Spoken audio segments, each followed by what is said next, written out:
Cette vidéo là depuis les rencontres là, de la régénération où tu as participé. En fait, on se connaît depuis longtemps. C'est même surprenant que j'ai pas enregistré ton témoignage avant et surtout que ton témoignage, à une époque de ma vie où j'étais au plus mal, il m'a tenu la tête hors de l'eau parce que c'était un témoignage de guérison absolument stupéfiant. Est-ce que tu veux nous raconter un petit peu ton histoire? Très très volontiers. Très volontiers. Mon histoire, elle commence il y a très longtemps. Je suis issu d'une famille de marins. J'avais un père qui était commandant dans la marine marchande, des grands-pères marins, et moi, la mer, ça a toujours été dans ma vie. Et très petit, j'ai eu envie de partir sur la mer. Mon objectif, c'était de rencontrer les peuples de la terre, d'y aller libre, sur un bateau, à voile, d'acquérir un métier qui me permettrait de vivre et de faire cette expérience-là. Oui, de vivre ta passion. Ma passion, sans être un clochard, en ayant de quoi vivre et en ayant de quoi échanger avec le monde. C'était mon rêve. Et pour faire ce rêve, il fallait rentrer dans la vie d'abord. C'est-à-dire qu'il fallait aller à l'école, il fallait faire des choses. Et donc je me suis intéressé à la mer. Et j'ai fait un doc de biologie. Et ensuite j'ai voulu faire une licence d'océanographie. Mais très vite, j'ai été effrayé par l'idée de passer ma vie dans un laboratoire. À juste titre. Voilà. Et donc, j'ai abandonné ma licence d'océanographie. Je suis revenu dans le sud de la France, d'où j'étais originaire, et j'ai ouvert une voilerie. Une voilerie pour Tu fabriquais des voiles?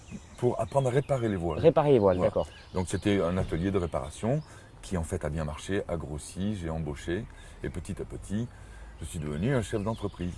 Et je me suis fait prendre au jeu. Et je me suis retrouvé à racheter une autre voilerie, puis être sur le point d'en racheter une troisième encore plus grosse. Et j'avais un peu perdu le fil de mon histoire. Mais la vie m'a ramené. Oui, de manière assez violente. Assez violente. Je me suis retrouvé à 30 ans avec un diagnostic de sclérose en plaques. Voilà, alors 30 ans, de sclérose en plaques, comment c'est apparu? C'est apparu soudainement? C'est une maladie, c'est vraiment une maladie de merde. C'est une maladie de merde. C'est pas comme une jambe cassée. Tu as mal, après tu répares et après tu vis. C'est pas comme un cancer. Tu souffres énormément, tu as peur et puis tu t'en vas. Non, c'est juste au milieu. Et ça te laisse tout le temps C'est une lucide. souffrance permanente? Alors, c'est une souffrance alternativement physique et permanente psychologiquement. Imagine les tropiques, une petite île, un lagon et des petits requins de lagon. Pas des gros qui te mangent d'un seul coup. Des petits requins qui t'enlèvent un morceau à chaque fois, mais qui te laissent lucide, qui te laissent le voir, qui te laissent comprendre qu'il est en train de te grignoter petit bout par petit bout. Alors, il y a 36 000 profils dans cette maladie. Pour résumer, cette maladie, c'est une maladie auto-immune qui attaque la gaine des nerfs, la myéline. Oui, la gaine de myéline. Voilà, suivant le nerf qui est touché, la fonction s'en trouve amoindrie ou carrément atteinte gravement. Oui, et souvent c'est une maladie évolutive, c'est-à-dire que petit à petit tu vois tes fonctions motrices diminuer et se faire à chaque fois grignoter. Voilà, avec différents profils. Il y a certains profils où la maladie évolue tout doucement, sans crise particulière, et tu t'amenuises petit à petit. Moi, j'avais pas cette forme-là. Moi, j'avais une forme brutale, avec des crises tous les 3 mois. D'accord. C'est-à-dire que tous les 3 mois, prenons la première crise, je veux monter dans ma voiture, je tombe. Au moment où je mets la jambe droite pour monter à la place conducteur, la jambe gauche était en début de paralysie et elle s'effondre. Et j'arrive plus à monter dans ma voiture. Ça a duré quelques mois, parce que c'est très long de faire un diagnostic de sclérose en plaques. Le truc s'en va à peu près, il reste une séquelle, et puis 2 mois après, autre chose. La deuxième fois... Donc c'est comme si c'était une espèce de compte à rebours, de bombe à retardement qui est en toi, tu ne sais pas quand ça va exploser, voilà. tu ne sais pas quand ça va te prendre et tu t'écroules. Alors tu as la trouille pendant 1 mois, tu morfles pendant 1 mois pour remonter, et après tu as la trouille pendant 1 mois, puis après tu morfles pendant 1 mois. Tu vois le truc? Voilà. Le deuxième truc, ça a été, je vais te le mimer, tu vois, je suis en train de... Voilà. Plus de coordination au niveau de la bouche. Tu es en train de parler, hein, et tu perds le contrôle de toi, tu n'es plus rien. Voilà. Et la troisième, c'était une hémiplégie faciale. Donc le côté gauche, paralysie, etc. Alors chaque fois, ça revient à un petit peu. Ça revient à 70%. Chaque fois, tu perds aussi un petit peu. Chaque fois, tu descends un petit peu. Et tu es complètement lucide. Tu le vois. Tu avais 30 ans. J'avais 30 ans. 30 ans, c'est jeune quand même. Ça fait mal. Ça fait mal. Ça fait mal. Mais c'était pas possible, c'était pas possible. J'étais à l'hôpital, j'étais sur mon lit d'hôpital et j'étais déjà en train de préparer le tour de Corse avec mes petits catamarans, déjà, avant même d'en être sorti. C'était pas possible, tu vois. Les choses avancent, la voilerie décline. Oui, parce que tu n'étais plus en état de t'en occuper. Voilà, pendant 3-4 mois, la voilerie, ça a été la cata. Quand je suis sorti, j'avais ce petit capital, je l'ai vendu et j'ai acheté un petit catamaran. Un vieux catamaran. Dans ton témoignage, tu disais que quand même, dans ton idée, c'était pour partir en mer et y rester. Non. Non. Non. Non, il n'y avait pas cette... Non. Ah, j'ai mal... Non, je voulais pas y rester. Je voulais pas rester dans ce monde, dans l'état où j'étais. Oui, d'accord. Oui. Tu voulais protéger ta famille, tu voulais leur épargner la vision de ta dégénérescence. Même pas, parce que ma famille, mon père était décédé. Oui. Ma mère, c'était catastrophique. Au niveau familial, c'était pas génial. Je n'étais pas marié, j'avais pas de famille, etc. J'étais tout seul. Donc, je suis parti parce que j'ai commencé à voir le regard. Et puis, je sentais la maladie. Oui. Et quand tu es malade, que tu parles à quelqu'un, tu n'es pas entier, tu es diminué. Tu as des ondes, tu as des trucs négatifs. Hein, tu es cassé, tu es minable. Et puis surtout, je me suis renseigné. Qu'est-ce qu'on peut faire? Qu'est-ce qui se passe? Et les perspectives, c'était la chaise roulante. C'était rejoindre le club des scléroses en plaques. C'était la destinée. Et celle-là, je n'en voulais pas. Donc tu es parti en mer. Donc je suis parti. Donc j'ai acheté ce vieux bateau, je l'ai retapé et cap sur les Caraïbes. Avec les crises, avec les attaques? Alors j'avais eu plusieurs crises, j'avais déjà plusieurs handicaps. J'en avais un notamment sur un plan urinaire, hein, avec des rétentions urinaires, nécessité de se sonder pour pas que la vessie explose, tu vois, ce genre de truc. Et donc je suis parti avec ce matos, en solo, avec mes seringues de synactène, parce que quand il y avait une crise, il fallait des corticoïdes pour éviter que ça dégénère trop. Voilà, à l'époque c'était comme ça. Et donc j'ai pris tout ce matériel-là, et je suis parti avec une pharmacie pour faire le tour du monde, et avec toute ma vie, toutes mes affaires. J'étais parti pour partir.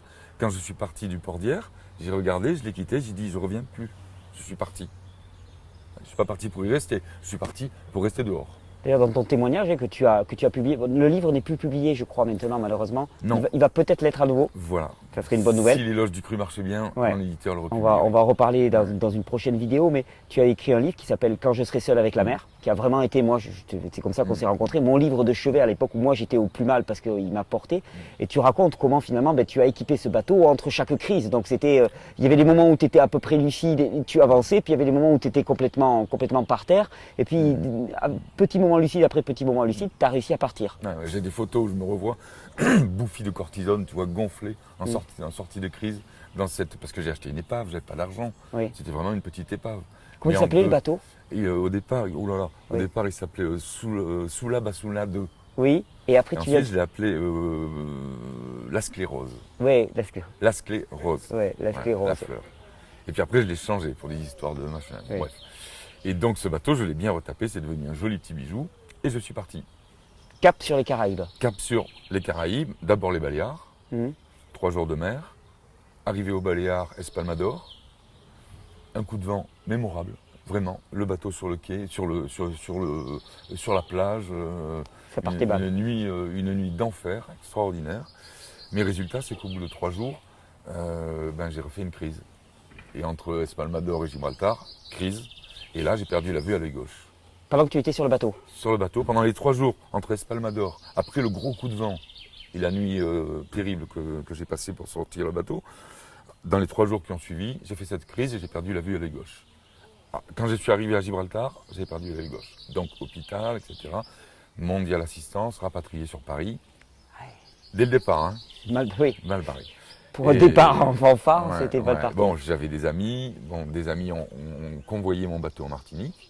Moi, je me suis retapé à Paris, hein, dans les grands services et tout. Et je suis allé en Martinique attendre mon bateau. Au bout de ils ont mis 20 jours pour traverser. Ils sont arrivés et me voilà dans ma nouvelle vie, en solo, sur mon bateau, dans les Caraïbes, avec mes crises, tous les 3 mois. 1 mois à l'attendre, la vivre, 1 mois de convalescence et 1 mois à attendre la prochaine. Et avec chaque fois une dégradation progressive. Puis cette espèce de couperet que tu as au-dessus de la tête, cette épée de Damoclès, tu attends la prochaine crise. Tu attends la prochaine. Tu as peur tout le temps, tu ne peux pas en parler. Ça, c'est un truc qui est extraordinaire et que le retour que j'ai eu du bouquin, quand des gens qui ont cette maladie l'ont lu, c'était extrêmement émouvant. Parce que personne qui connaît la sclérose en plaques ne peut en parler avec détachement. Parce que le couperet, il est au-dessus.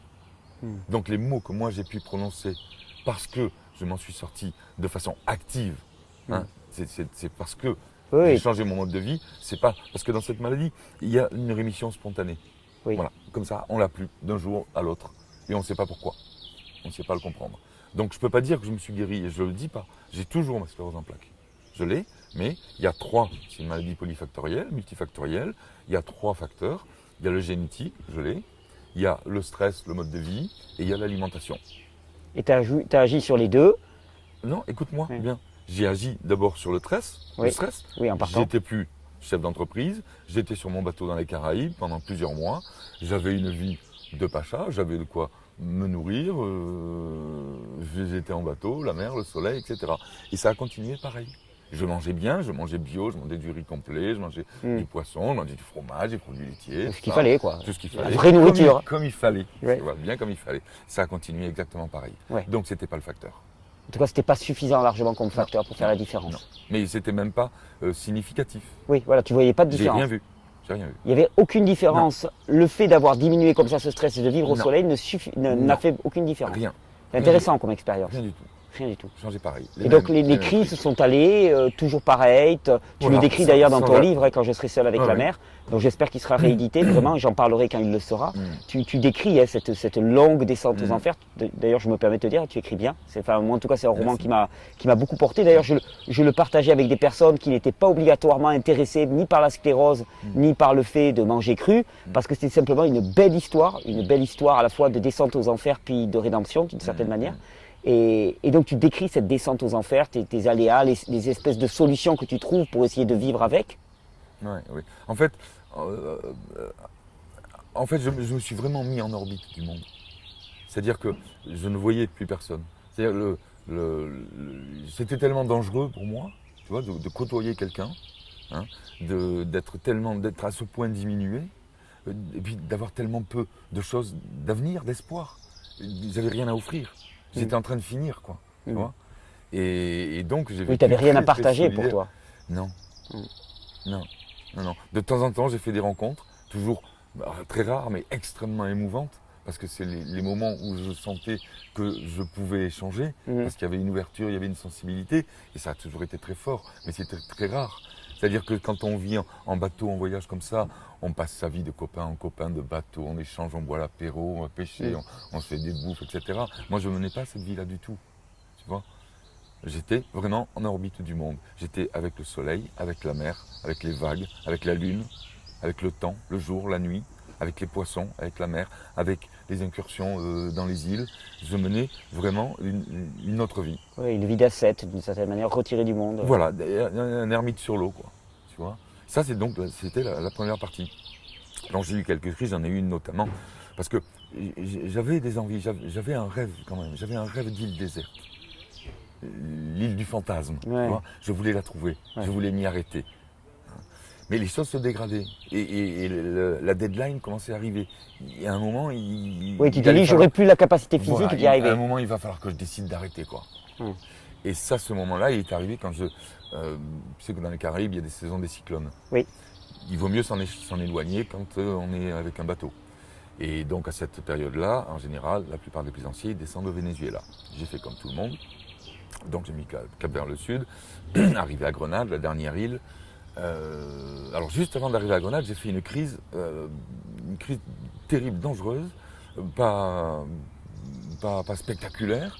C'est pour te la décrire, imagine que tu vives, tu bouges, tu existes parce que tu as une prise qui est branchée au courant. Et que là, dans la seconde, je t'enlève la prise. Tu t'affaisses, tu n'es plus rien. Hop, tu deviens une poupée en siphon. Ouais, tout mou. Tu parles, tu peux plus rien dire, tu n'as plus de tonicité, tu descends doucement et tu te liquéfies. Tu te liquéfies par terre. Voilà, tu vois, ce genre de truc-là, sur mon bateau en solo.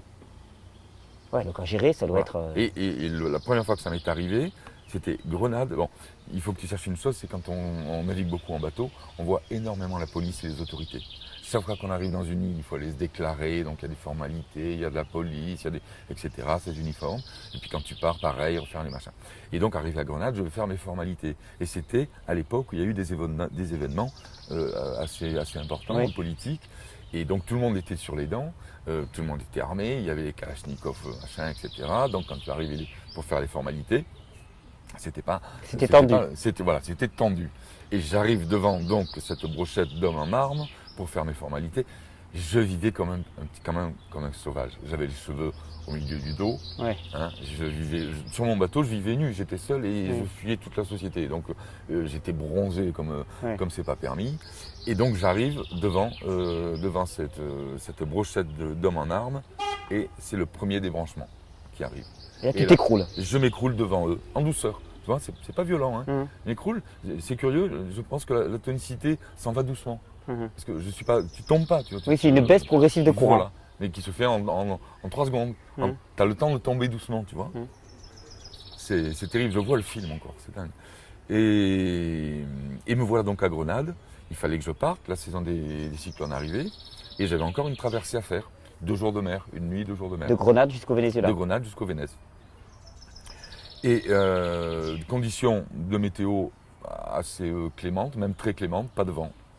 Pas de vent, et par contre une très forte houle résiduelle. Je t'explique ça pour des raisons techniques. Parce que du coup, la houle faisait bouger le bateau, la voile battait, et j'avais un catamaran avec une grande voile lattée, avec des grandes lattes, tu vois, qui font toute la voile. Et à force de battre, l'usure a fait qu'une de mes lattes est passée à travers les goussets, est passée devant le mât, mais au-dessus de la barre de flèche. Conséquence, impossible d'affaler ma voile. Impossible de la battre et de la Impossible de la descendre. Conséquence directe, si le vent se lève, je ne peux pas réduire la toile, je chavire. Okay, si je chavire, c'est un cata, le bateau se retourne et je ne suis pas très très bien. Oui, surtout là, avec tes capacités physiques diminuées. En plus, là c'est la fin du voyage complète, quoi.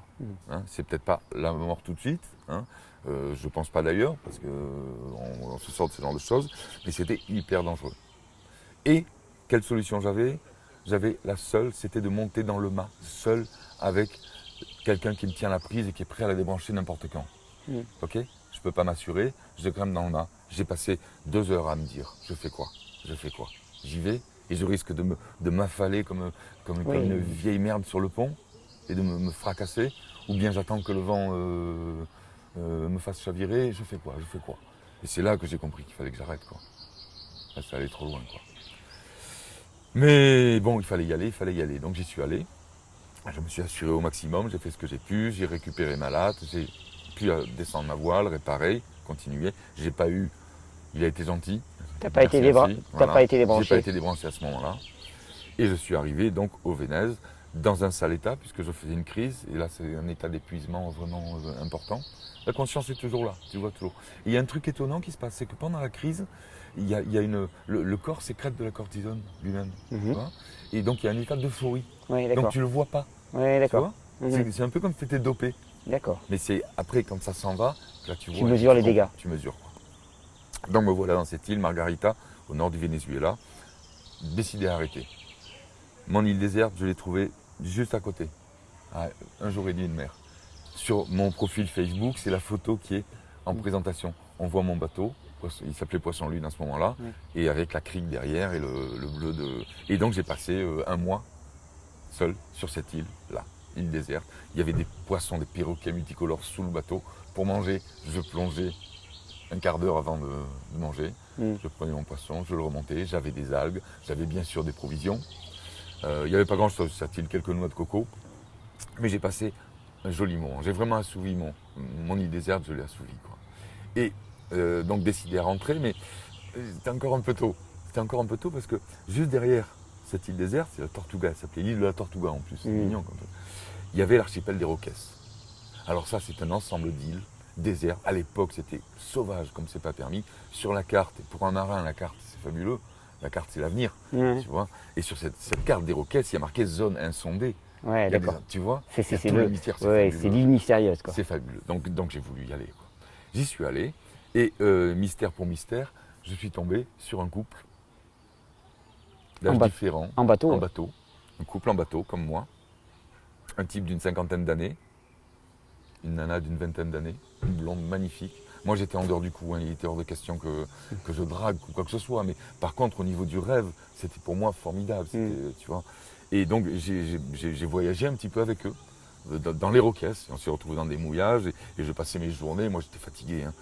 Je passais mes journées sur le pont à la regarder faire de la planche nue, la planche à voile, pour s'amuser autour. Le soir, je l'entendais s'engueuler avec son mec. C'était une histoire, c'était pas une histoire simple entre eux, quoi. J'ai beaucoup fantasmé sur cette fille qui était magnifique. Et on a décidé de continuer à voyager ensemble. On décide de partir. Comme moi, j'avais un bateau rapide et eux un bateau lent, ils sont partis le soir. Et moi, je devais partir le lendemain matin. Et on devait se retrouver sur la côte vénézuélienne le lendemain soir. Manque de bol, le vent tourne dans la nuit, je me retrouve le vent dans le nez, le lendemain, impossible de les retrouver. J'ai dû tirer des bords pendant 3 jours pour arriver à l'endroit. J'arrive à l'endroit, je calcule rien, je fais de l'eau, des vivres, je prends de l'essence et je m'en vais au deuxième rendez-vous qui était l'île Margarita.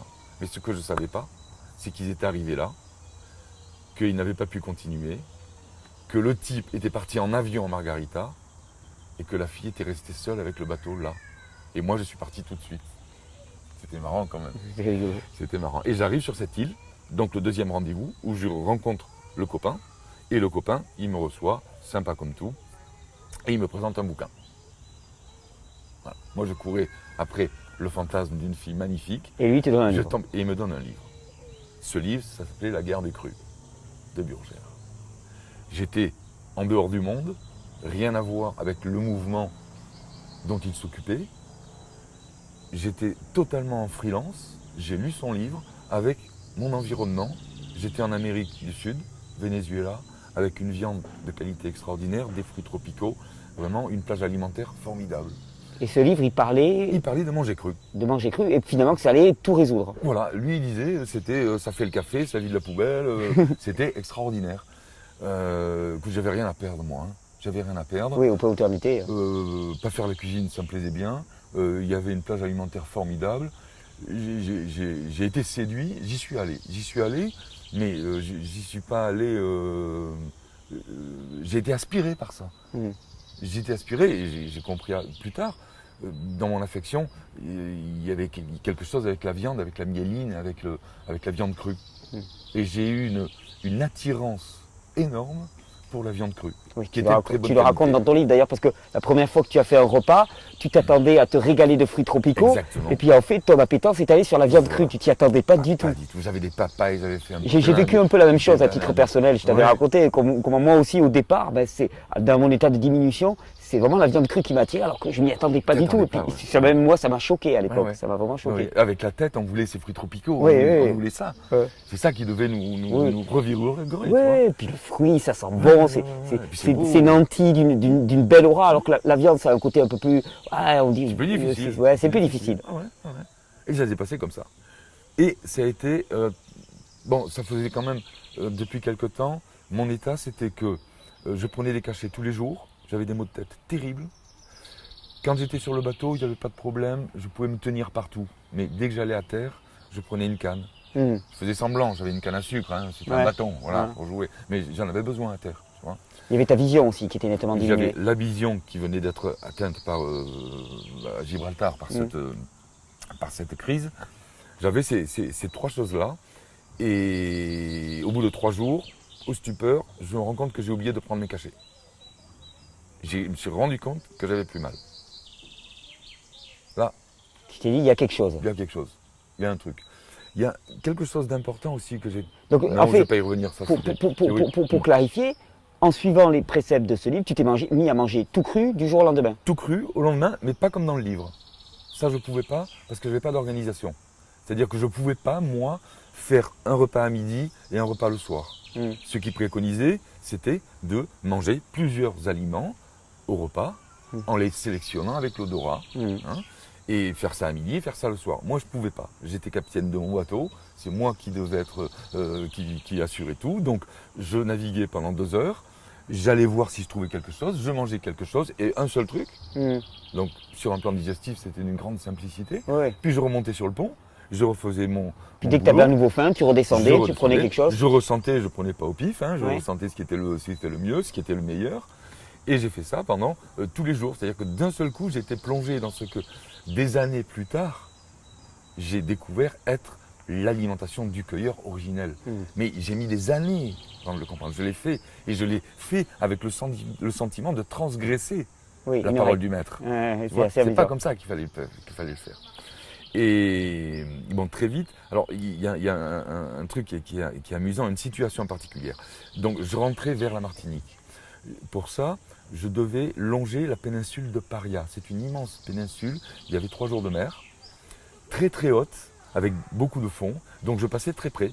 Il n'y avait pas de vent, donc j'étais au moteur. Donc je passais ma journée à regarder défiler une falaise, vraiment spectacle grand écran. Ouais, Voilà. d'accord. Même distance tous les jours, même spectacle.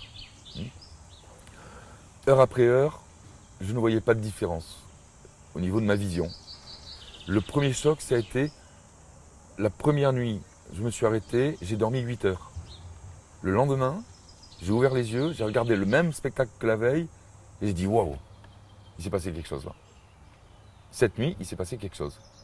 Et j'ai compris que la nuit, c'est 8 fois 1 heure, c'est 8 heures d'amélioration de mon œil, que l'amélioration dans la journée Était progressive, tu ne le percevais je pas. ne le voyais pas. Mais après la première nuit, avec ce régime alimentaire au top d'un seul coup, Ouais. vraiment arrêter les aliments transformés et mettre exactement les aliments qu'il faut avec la digestion d'un seul aliment à la fois. Oui, donc idéal. La Idéal, simplification sans le alimentaire. savoir. Ouais. Je suis pour rien, j'ai pas fait Oui, exprès. c'est les contraintes qui t'ont amené à ça. Voilà, Mm. tu vois, c'est les accidents de vie qui m'ont amené dans cette situation tout à fait paradoxale, avec aucun lien social, pas d'apéro, personne pour me tenter. D'un seul coup, j'étais plongé dans un idéal extraordinaire que j'ignorais. Mais j'ai vu le résultat. Et le résultat, c'est que jour après jour, ma vue, elle est revenue. Et ça s'est passé comme ça pendant les 4-5 jours de la péninsule de Paria. Je suis arrivé finalement à la fin de la péninsule de Paria, dans une petite crique qui s'appelait Pargo, mais perdue à plusieurs jours de marche de la civilisation, où vivait une petite tribu, où j'ai passé quelques jours avec elle. Et là, j'ai vécu quelque chose d'extraordinaire. Ce qu'il faut que tu comprennes, c'est quand tu as 30 ans et qu'on t'apprend que tu vas dans le mur comme ça, tu te construis des défenses, mais en béton armé. Oui, Tu une te armure, construis ouais. une armure, mais tu sais que t'es foutu, quoi. Ouais. Alors tu te protèges, Oui. tu te bétonnes de partout. C'est une certitude, tu vis avec, tu t'intègres, tu te noies, tu y es, tu deviens cette maladie-là, tu deviens ta propre fin. Mais c'est profond dans le psychisme. Et quand j'ai compris qu'il y avait une fêlure, une fissure dans Il y le avait une béton, possibilité d'autre chose. voilà, je te jure, c'était presque plus violent que le reste. C'était presque plus violent que la construction de l'armure. Je ne sais pas comment le dire. Oui, mais tu le décris, tu ne t'attendais pas à ça. Ah, C'était quelque chose, c'était pas intégré dans ton programme. Non, c'était d'une violence terrible. Et je m'en souviens comme Ouais. c'était extraordinaire.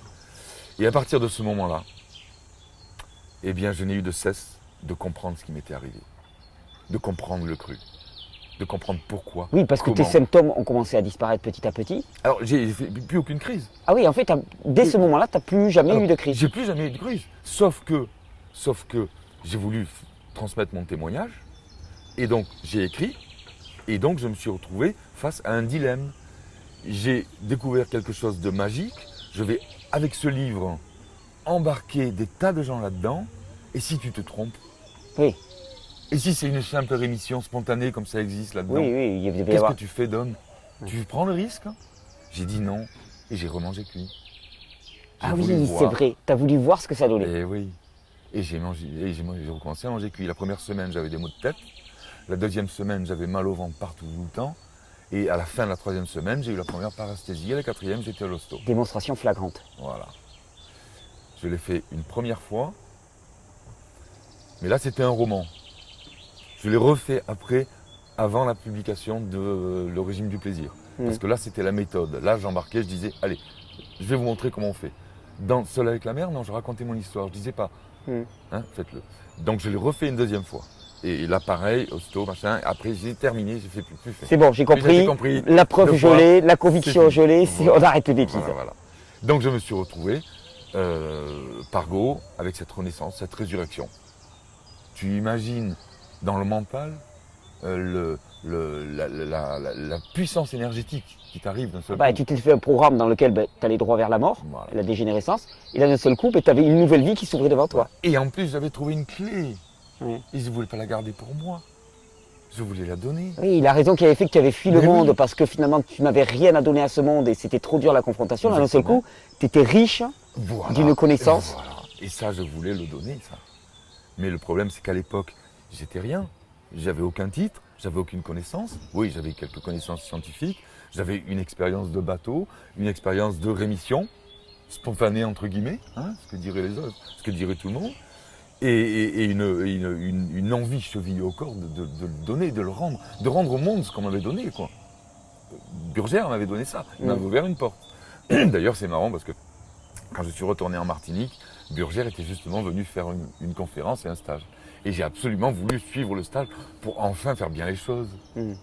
Donc j'ai suivi tout le stage, j'ai ensuite scrupuleusement suivi exactement comme il fallait faire, et décidément ça ne le faisait pas, quoi. Oui, ça marchait pas pour toi. Ah, pour moi non. Hein. Mais c'est très important ce que tu dis parce que Pour moi. euh, Je dans- pensais que c'était pas pour moi. dans cette approche, il y a vraiment une dimension de l'écoute de son propre ressenti qui est vraiment essentielle pour moi. Et dans ton histoire de guérison aussi, il y a ça avant tout. Ouais, oui. J'ai eu une chance extraordinaire que la vie m'ait amené devant ce mode alimentaire fondamental de l'homme. C'est un hasard extraordinaire.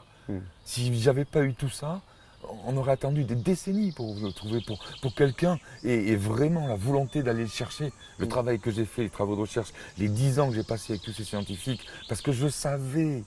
Et donc j'y suis allé, j'ai creusé, j'ai vaincu toutes les résistances.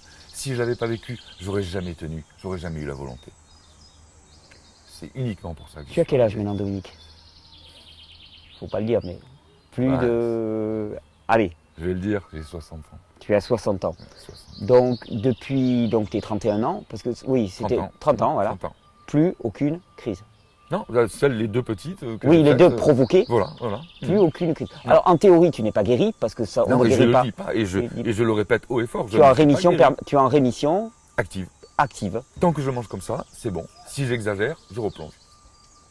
Hein, par contre, il y a quand même, les choses se calment quand même hein, dans cette maladie, c'est reconnu, hein, c'est-à-dire qu'en général, elles sont de moins en moins virulentes. C'est-à-dire qu'aujourd'hui, j'ai pu assouplir un petit peu, ce qui me permet aussi d'assouplir ce que je veux transmettre. Oui. Tu vois, ce qui n'enlève rien aux personnes qui ont vraiment quelque chose de grave. Hein. Mais maintenant, même pour moi, je peux tolérer une alimentation moins parfaite que celle que j'avais prise. La perfection m'a sauvé. Maintenant, je tolère et j'accepte très bien. Je peux échanger, je peux manger là pendant ce rassemblement. Des salades j'ai mangé mélangées, des salades, voilà, des et mélanges de salades. Ça pose aucun problème pour toi. Et puis d'autant plus que j'ai la recette magique le lendemain et le surlendemain. Oui, tu sais à quoi tu dois revenir. Voilà, j'ai une carte maîtresse elle est dans ma poche. Je ne suis pas obligé de m'en servir tout le temps. Et c'est bien ce que je conseille. C'est la carte maîtresse que je veux transmettre à tout le monde le plus possible.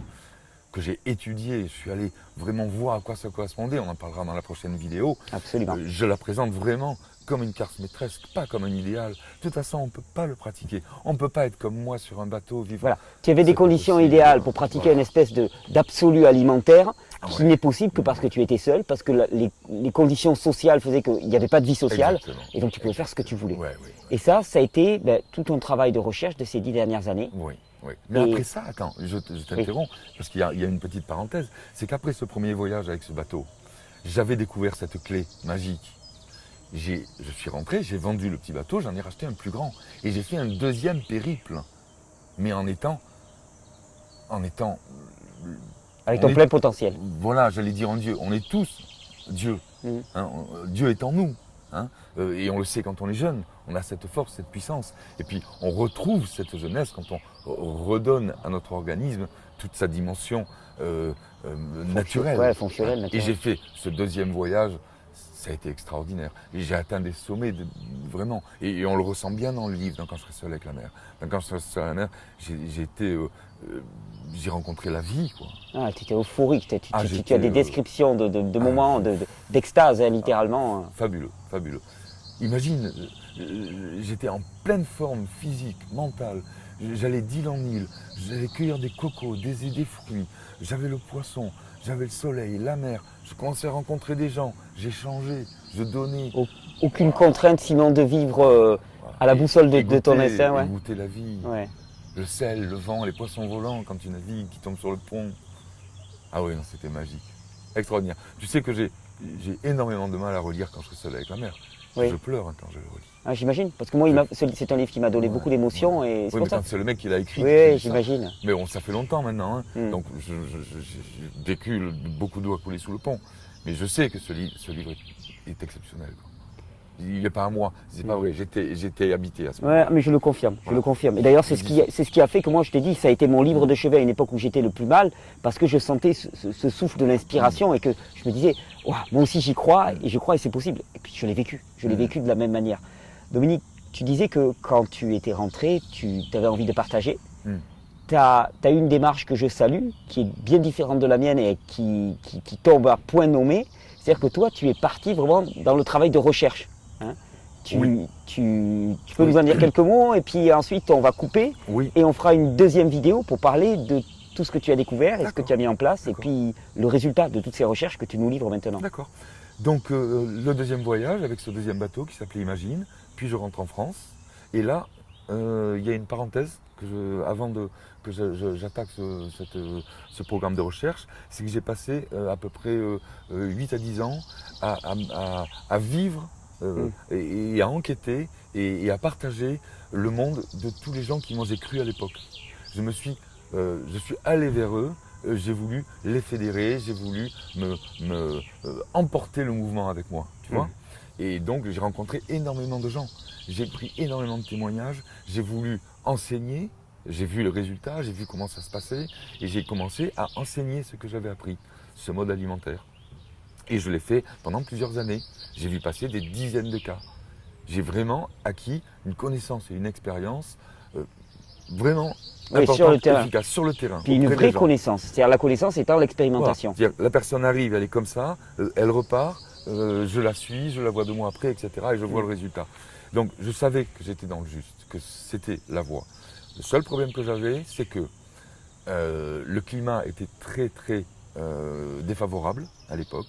Le paradigme culinaire était très, il se défendait mais très très fortement. Ce que toi tu as connu la libération, tu as participé, toi tu es à la naissance de la libération. Oui, je suis arrivé au bon moment. Voilà, moi j'ai vécu à une époque où c'était dur. Il y avait des problèmes avec différentes questions avec Burgère, il y a eu des problèmes de législation, etc., qui ont beaucoup compliqué les choses.